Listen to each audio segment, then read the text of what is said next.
welcome to the DigitalCxO podcast. I'm Amanda Rosani, and if you've been tuning in for any length of time, you know I'm here with Mike Bizard. How are you doing today?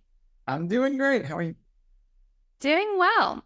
We have so much news to share and some really fun things too today. So we're going to start with a survey, and you can find this over on TechStrong AI. It's about Microsoft and 75% of workers using AI that are using AI despite slow business adoption. So we're seeing this a lot where employees, they're embracing this artificial intelligence and they're using it both personally and professionally. But business leaders are a little slow to adopt it within companies. So what are you hearing, and why is there a gap here?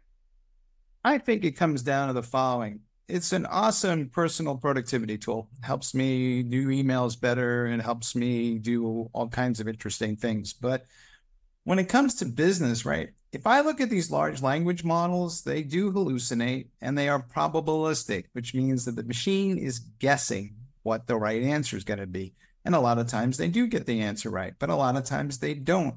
The problem is business is deterministic. Right? We have workflows and processes with customers, and they can't be right 90% of the time. They got to be right 100% of the time. So a lot of organizations are trying to figure out, well, how do I train this model into doing something that would be 100% right all the time? And that's going to be very hard.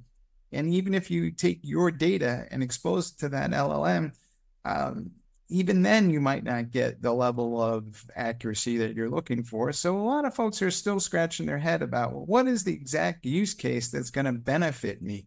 I think a lot of businesses are like, well, we'll use this internally to increase productivity, but they're very hesitant to expose this stuff at this point to their customers. And that's going to be kind of an interesting, problematic challenge for at least the rest of this year. I think digital CXOs need to step in here and kind of start figuring out what exactly are the use cases going to be for generative AI that make sense for the business. Because right now, all those things and all those promises that we're making about the level of automation that's going to be provided, well, all great. We're just making all the individual employees a little more efficient, but that doesn't necessarily drive a whole lot of improvement to the bottom line. Yeah, and ultimately that's what matters, is that ROI. And, as we've talked about it before, don't just jump on AI for the sake of it. There really does need to be a clear-cut plan for its use. Right. So that's going to take a bit. Now, there is some cool things happening in the world. Google has shown an AI assistant that hears and talks. So rather than just being a prompt that you kind of engage, this is what we all thought that Siri and all these things were going to evolve to. Now, honestly, it's a prototype, so I don't know when it's actually going to be ready, but you can assume that OpenAI is already down the same path with a tool that they've been showing as well, I think in the last week. We can assume that Microsoft and Apple will probably align on some core technology since they're all agreed to use the OpenAI technologies. So we're going to have a battle of the AI assistants. And this is just cool because, in the demos that they showed, the same AI assistant can be used to, track through your video to help you find where you left your glasses, to helping you debug software code. And this is relevant because today we're every vendor and his brother is building out their own AI assistant. So how many AI assistants do we really need? Or do I just need an Uber AI assistant capable of performing multiple tasks and maybe offloading a handful to something that's a little more specialized? I think this whole space is going to play out, and it matters to digital CXOs because ultimately it comes down to how are those workflows going to be orchestrated when not just I have my AI assistant, but so does everybody else. So now you have one, I have one, there's 30 of us each has one, maybe each of us has 5. So 5 times 30 employees, just randomly picking a number. That's 150 AI assistants that I'm trying to orchestrate. So not quite clear that the average digital CXO has wrapped their heads around that concept yet, but the staff as we know it going forward is going to be made up of a mix of people and AI assistants, and we're supposed to build something called a workflow. Yeah, it's a large array of connected tools to get a hold of there. I, for one, like AI tools that allow me to just speak to them. I think that's really efficient and helpful just to be able to talk to an AI and get assistance. Yeah, I think that the idea that you're all going to become prompt engineer specialists is kind of silly, but that's just me. Well, next, this is a big one we've talked about quite a bit, is healthcare and the digital transformation of healthcare being not white digital transformation at this point. There's some serious flaws there. But it seems like a lot of business leaders in this industry are looking at artificial intelligence as a solution. And to that note, we do have an article, AI is being embraced by the healthcare profession, over on TechStrong AI. So what are your thoughts on this, Mike? I think FOMO is a very powerful thing. Fear of missing out. So everybody's like, oh my God, there's this thing and everybody's talking about it and we should figure out what's going on. I think the healthcare people are going to experience what everybody else has seen so far, right? The nice thing about healthcare is there's a lot of structured data.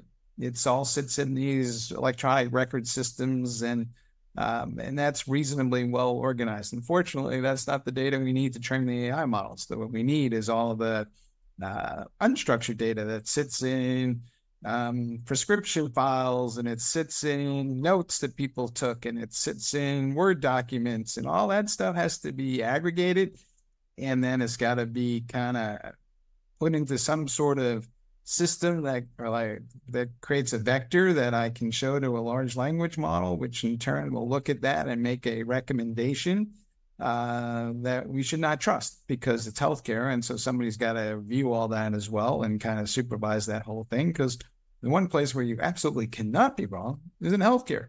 So I think it's great aspirations, but I think the healthcare industry may be a laggard here just because the risk level is so much higher. Yeah, absolutely.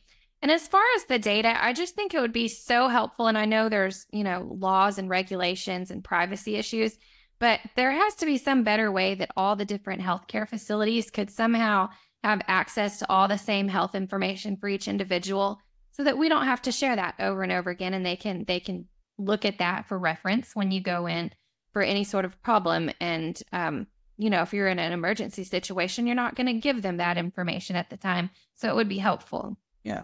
And we have to be very careful to understand exactly what the tech community is saying here, right? They are saying that, well, humans are flawed, so the machines that are going to process this stuff are also flawed. They're just less flawed than the humans. But that doesn't mean that we should, abandon governance because we have machines that are convincingly telling us something, because it turns out that the machines are still prone to be flawed as well. And sometimes they're more flawed than humans, and sometimes the humans will be more flawed than the machines. And we'll never know when that is, so somebody's got to check. This is true, a checks and balances system, humans and machines, because I certainly wouldn't want to leave my health in the care of just a machine, which could make mistakes just like a human. Yeah, I'm already scared what the humans are doing. Humans plus machines doesn't exactly increase my confidence. It's always going to be an issue for sure.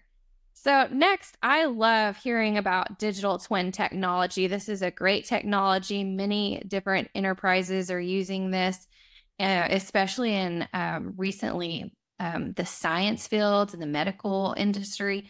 So this one has to do with manufacturing, and this is on DigitalCxO. And it's written by George Hume, and it's about the benefits of digital twins in manufacturing and how sometimes it almost looks identical to the manufacturing process. It's a very interesting story. So what are you hearing, Mike? I'm just excited about this in the same way you are. I feel like we've been talking about digital twins forever and a day. I think it's been more expensive to implement than a lot of manufacturing companies have been willing to play with, but I think those costs are coming down. I think we need this data organized anyway if we're ever going to apply AI to manufacturing in the first place. So we might as well start benefiting from the digital twin technology. it just creates a huge opportunity for training people, for fixing things, for understanding the potential impact of something, experimentation. I mean, it's a shame that it's taken this long, but I think this is one of those technologies where we're going to look back and say, wow, when it first came out, everybody thought it was going to be this awesome thing. And then it kind of had the trough of disillusionment. And then we're going to look up one morning and say, wow, the impact of that was much greater than we realized. Absolutely. It's very fascinating. I've seen some really neat stories about how they're using this digital twin technology. And then the next article we have is about accessibility. And I don't think we've talked a lot about this, and it's something to really focus on is accessibility. So the article, Closing the Digital Accessibility Gap in Your Transformation Strategy, is all about how business leaders can ensure that they are taking this into account when they're implementing technology or change management projects, that they are ensuring accessibility for all. So what are you hearing from business leaders? I feel like nobody knows exactly what to do about this. Everybody will nod their head and say, yes, we should do something about this. But there are technologies you need to implement for people who are partially blind, or folks that have hearing issues, or there's just a broad spectrum of things here. And I don't feel like there's a good set of, and probably somebody has created this, but it's just not distributed enough where everybody can go, yep, here are the 20 things that I need to check off before I roll something out that addresses these accessibility issues. And I think so part of this thing is just like, for whatever reason, we cannot seem to get the institutional memory in place to go address these things. And of course, it's frustrating for a lot of folks who are perfectly productive and can do all kinds of interesting things, but you know, they have to kind of fight the technology to participate. Yeah, absolutely. We do want to keep these people in mind and make it accessible for all. But there could be some better awareness training, I feel like, or a team that's really designed to focus on this issue, because it is difficult to understand what needs to be implemented sometimes. So some training or knowledge awareness would be helpful. Exactly. I wish that, you know, more, I don't know if it's a regulation kind of thing. I'm sure it eventually will be, but I sure wish that, you know, we would be more proactive about this, because we wait for regulations to show up that probably not do the job as well as we want them to do. They'll be the bare minimum, and everybody will check a box, and we'll still be talking about this 5 years from now. Yeah, and I know we have, we see those regulations when it comes to buildings or city plans, with construction zones and things like that. So seeing those move into the digital world would be great. There you go. Everybody needs a little wheelchair accessibility for the digital age kind of thing, right? Absolutely. And last up, this is so fun. I love this. It seems kind of sci-fi in a way, but it's not really. But we have the second of a world portal, which is in New York, and it's a portal between New York and Dublin. This isn't one that's going to port you over there, but you can stand in front of it and wave and see what other people are doing across the world in Dublin. The people are having a lot of fun with this. And you have some interesting backstory to this, don't you, Mike? Well, it's a great idea, and I hope to see more of it, because anything like this helps bring down the barriers between peoples. Not that there's a big barrier between Dublin and New York, since there's more Irish in Dublin and in New York than probably anywhere else in the world. But there's an issue. So there's been some boorish behavior, shockingly, and it turns out, well, the one in New York is on Fifth Avenue, and everybody can kind of see it, and it's out in broad daylight. So there's not a lot of, shall we say, boorish behavior, because, people would look at you funny.